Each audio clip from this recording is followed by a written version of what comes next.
Hello friends, आप देख रहे हैं आपका चैनल शेयर बाजार विद आयुष। दोस्तों, इस वीडियो में हम बात करेंगे एफआईआईज़ के बारे में। अभी दोस्तों आप लगातार देख रहे हैं कि एफआईआईज़ की तरफ से बिकवाली शुरू है, लगातार शेयर गिरते हुए देखने को मिल रहे हैं, मार्केट्स कुछ खास अच्छे नहीं है, लगातार जो बिकवाली वो बढ़ती हुई देखने को मिल रही है। बट स्टिल इन सब के बीच में क्या एफआईआईज़ कहीं बाय कर रहे हैं? देखिए, ऐसा थोड़ी होता है कि एफआईआई सिर्फ सेल ही करते हैं। रोज जो आंकड़ा आता है उसमें कभी आपको कुछ बाइंग देखने को मिलती है, कुछ सेलिंग देखने को मिलती है। हो सकता है कि नेट जो है वो सेल हो, स्टिल कुछ तो बाय कर रहे हैं। तो यही दोस्तों इस वीडियो में हम समझेंगे कि ऐसी कौन सी 10 कंपनीज है जिसके अंदर एफआईआईज़ ने अपनी होल्डिंग बढ़ाई है, इन अपना जो स्टेक है वो इंक्रीज किया है। बट ये आपको मैं साफ कह देता हूँ एज अ डिस्क्लेमर, ये कोई बाय और सेल रिकमेंडेशन नहीं है। अगर आप इसको बाय और सेल रिकमेंडेशन के तौर पे लेते हैं तो आप खुद याद रखिएगा रिस्पॉन्सिबल रहेंगे फॉर योर प्रॉफिट और लॉसेस। तो इस बात को मैं पहले क्लियर कर देता हूँ। हम जस्ट याद रखिएगा फॉर इन्फॉर्मेशन पर्पज ये आपके साथ शेयर कर रहे हैं, तो ये वीडियो आप उसी तरीके से देखिएगा। इस वीडियो में हम मेजरली समझेंगे कि एफआईआईज़ के जो बाइंग हो रही है उसके पीछे का रीज़न भी क्या है। तो ये वीडियो इसलिए काफ़ी इंपॉर्टेंट रहेगा, तो आप लोग वीडियो को देखिएगा पूरा ज़रूर। लेकिन उससे पहले सबसे पहले दोस्तों, आज रिपब्लिक डे है, तो आप सबको a very very happy Republic day. ये जो नया साल अभी शुरू हुआ है, होपफुली हमारे देश के लिए भी काफ़ी बढ़िया हो, हमारे शेयर बाज़ार के लिए भी काफ़ी बढ़िया हो, एंड आप सबको वापस हैप्पी रिपब्लिक डे। सो दोस्तों, जैसे मैंने कहा एफआईआईज़ की अगर आप ओवरऑल सेलिंग देखेंगे तो इस महीने के अंदर अभी तक दोस्तों एफआईआईज़ ने लगभग 40,000 करोड़ की बिकवाली कर दी है। मतलब आप समझ सकते हैं कि एफआईआईज़ जो है वो किस प्रकार से सेल कर रहे हैं। जनवरी का महीना शुरू हुआ है और 40,000 करोड़ ऑलरेडी सेल कर दिया गया है। अभी तो आपको पता है ये महीना अंत नहीं हुआ है, अभी तो बचे हुए कुछ दिन, क्या पता कि एफआईआईज़ यहाँ पर भी बेच दे। और ओवरऑल जो ऐसा रहा पिछला साल, वो भी कोई खास अच्छा तो नहीं था। पिछले साल भी अगर आप देखेंगे एफआईआईज़ को, उनकी जो बिकवाली थी वो शुरू थी, मतलब वो जारी थी। 34,000 करोड़ रुपए, 17,000 करोड़, कभी 2,000, कभी 35, कभी 46, कभी 47। सिर्फ 4 ऐसे महीने थे दोस्तों जो आपने देखा जहाँ पर एफआईआईज़ ने कुछ बाइंग करी। उसके अलावा सिर्फ सेलिंग सेलिंग सेलिंग और सेलिंग। तो ये भी अपने आप में कह सकते हैं थोड़ा सा अभी नेगेटिव मूड माहौल बना हुआ है ड्यू टू एफआईआई सेलिंग, जो लगातार हमको देखने को मिल रही है। बट जैसे मैंने कहा, कुछ कंपनीज तो होगी जहाँ पर बाइंग हो रही होगी। तो चलिए अब शुरू करते हैं पहली कंपनी से। अब ये बात ध्यान रखिएगा, हम बात करेंगे 10 कंपनीज के बारे में इस वीडियो में स्पेसिफिकली। तो चलिए पहली कंपनी से शुरू करते हैं। The first one is bank of Maharashtra. जी हाँ, यहाँ पर एफआईआईज़ की बाइंग देखी गई है। जिनको नहीं पता है बैंक ऑफ महाराष्ट्र क्या है, वैसे तो नाम से पता चल जाता है। तो दोस्तों, एक बैंक है bank of Maharashtra, banking services provide करता है जिसमें treasury, corporate, wholesale banking, retail banking और अदर बैंकिंग ऑपरेशंस इंक्लूड होते हैं।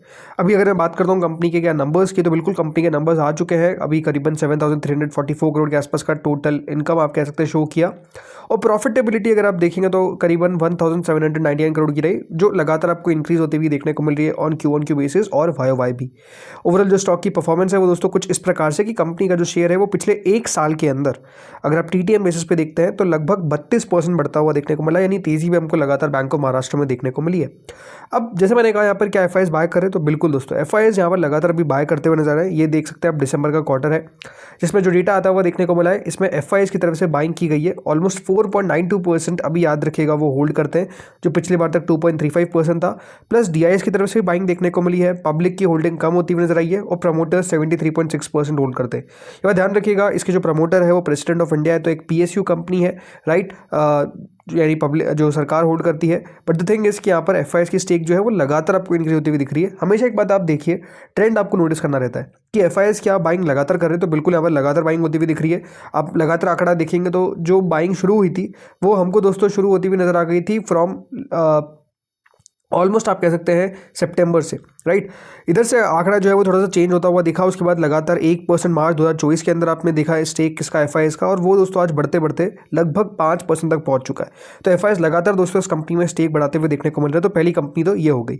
अब आते हैं दूसरी कंपनी पे। अब ये बात ध्यान रखिए, यहाँ पर कोई ऐसा स्पेसिफिक रीजन नहीं कि एफआईआईज़ की बाइंग हमको देखने को मिल रही है। बैंक ऑफ महाराष्ट्र की बात कर रहा हूँ, हो सकता है पोटेंशियल उनको लग रहा हो कि कंपनी बढ़िया कर रही है इसलिए बाइंग करी है, ठीक है। अब आते हैं दोस्तों नेक्स्ट कंपनी पे, और नेक्स्ट कंपनी का नाम है एमटार टेक्नोलॉजीज। जी हाँ, यहाँ पर भी एफआईआईज़ की बाइंग जो है वो हम लगातार देख रहे हैं। एमटार अगर आप नहीं चाहते तो दोस्तों कंपनी डेवलप और मैन्युफैक्चर करती है components and equipment for defence, aerospace, nuclear और क्लीन एनर्जी सेक्टर। जी हाँ, ये कंपनी 1970 में याद रखिएगा शुरू हुई थी, और कंपनी का मेजर काम डिफेंस से आपको देखने को मिलता है। अभी आपको बताइए बजट आने वाला है तो ये कंपनी भी फोकस में रहेगी। नंबर्स की बात करते तो अभी दोस्तों कंपनी के याद रखिएगा दिसंबर के क्वार्टर के नंबर्स नहीं आए, बट उससे पहले के अगर आप नंबर्स देखेंगे तो कंपनी के नंबर्स में थोड़ा सा डिक्लाइन देखने को मिल रहा है, जिसमें कंपनी के जो सितंबर के नंबर्स थे उसमें कंपनी के सेल्स ऑलमोस्ट दोस्तों 28% सालाना तौर पर कम होती हुई नजर आई, which is a negative thing.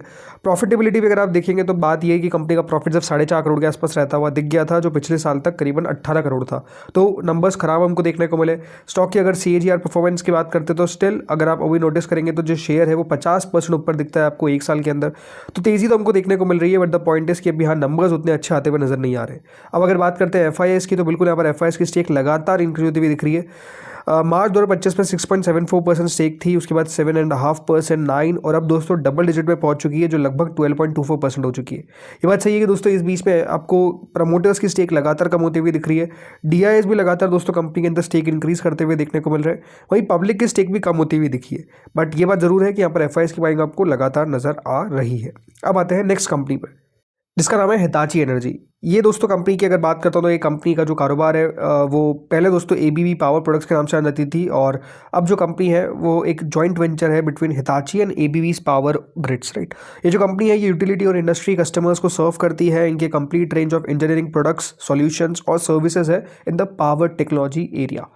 अगर कंपनी के नंबर्स पे चर्चा करते तो अभी दोस्तों इनके भी याद रखेगा तीसरे तिमाही के नंबर्स आना बाकी है, बट अगर Q2 की बात करता हूँ तो लगभग 1833 करोड़ का कंपनी ने रेवेन्यू रिपोर्ट किया था, जो लगभग 18% के आसपास का इंक्रीज था कंपनी के रेवेन्यू के अंदर। और कंपनी का परफॉर्मेंस आपको बढ़िया ही होता हुआ दिख रहा है। मार्जिन भी अगर आप देखेंगे तो कंपनी के बढ़ते हुए दिख रहे हैं। प्रॉफिटेबिलिटी लगभग 264 करोड़ का कंपनी ने प्रॉफिट रिपोर्ट किया है। इवन अगर हम स्टॉक की परफॉर्मेंस की बात करते हैं तो स्टॉक की परफॉर्मेंस आप देखिए पिछले एक साल के अंदर लगभग 45% ये शेयर बढ़ता हुआ देखने को मिला है। तो कंपनी बढ़िया भी कर रही है, इसमें कोई दोहराई नहीं है। बट ओवरऑल अगर मैं बात करता हूँ FIS की, तो FIS दोस्तों यहाँ पर स्टेक बिल्कुल बढ़ा रहे हैं।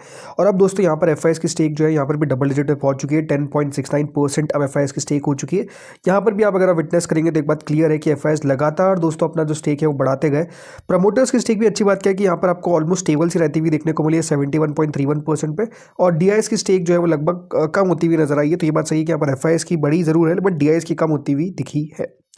अब आते हैं दोस्तों अगली कंपनी पे, और अगली कंपनी का नाम क्या है? RBL bank. जी हाँ, ये अपने आप में कह सकते हैं काफ़ी ज़्यादा सुर्खियों में भी रहता है। जिस तरीके से अभी आपको पता ही है खबर भी आई थी जिसमें एमिरेट्स NBD ने बताया कि वो लगभग यहाँ पर 60% ओनरशिप स्टेक एक्वायर करेंगे। तो ये लगातार दोस्तों इसलिए फेमस भी रहा है शेयर। बट ओवरऑल अगर बात करता हूँ RBL बैंक की, तो जो लोग नहीं जानते, ये भी दोस्तों बैंकिंग कंपनी है।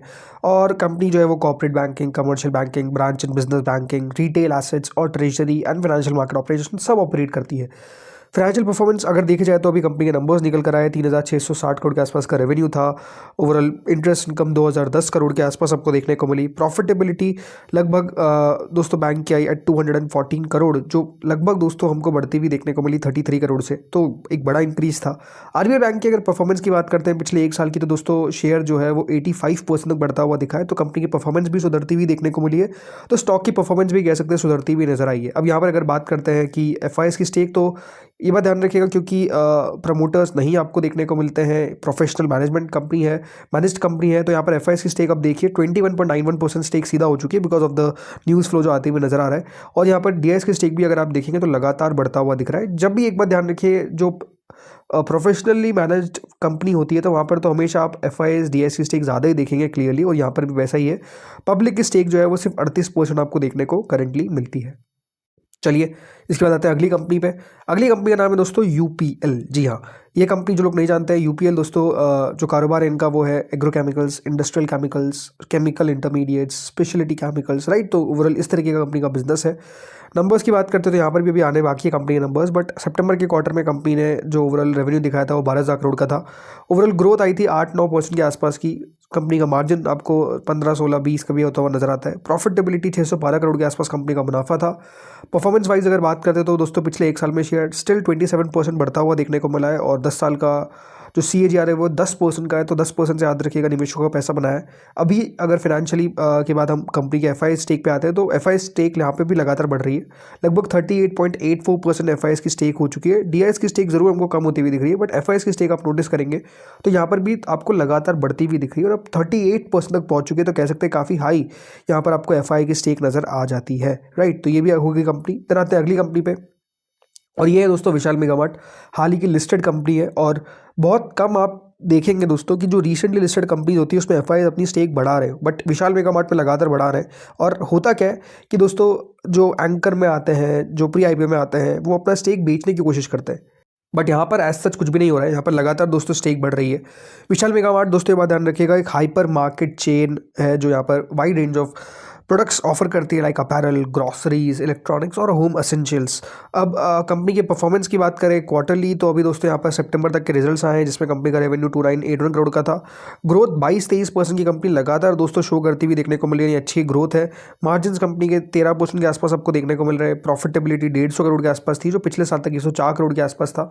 याद रखिए सीजनैलिटी यहाँ पर एक फैक्टर जरूर होता है, बट ओवरऑल रेवेन्यू जो बढ़ता हुआ देखने को मिल रहा है, तो प्रॉफिटेबिलिटी भी बढ़ रही है और कंपनी ने पिछले एक साल में 21% का निवेशकों को रिटर्न भी कमा कर दिया है।